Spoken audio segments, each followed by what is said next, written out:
Mayor, we're talking about the TCGplayer closure and perhaps 220 lost jobs. What you've heard so far in your response? Yeah, it's really disappointing. My thoughts are immediately with the impacted employees. I'm frustrated that it came as a surprise to us.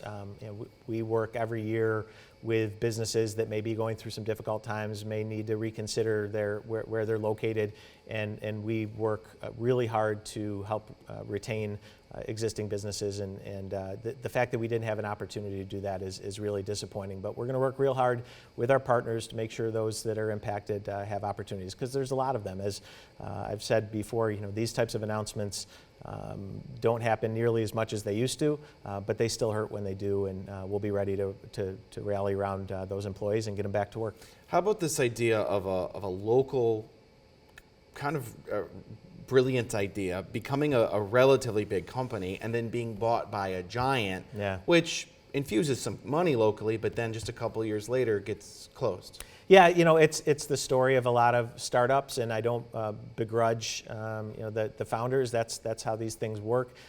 They were a great success story. Grew up out of the tech garden, stayed downtown, developed this incredible office space.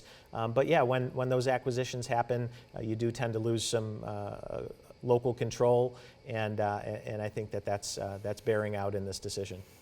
Mackenzie Hughes, when you worked for they're in the Gale, they're the whole they're part of that complex, right? Yeah. So you've seen kind of the development there. Yeah. What's the future of that property? Because they moved long-term tenants for this TCGplayer build out. Yeah. It's not space that can go to just anybody. Yeah. Not everybody needs a Harry Potter room.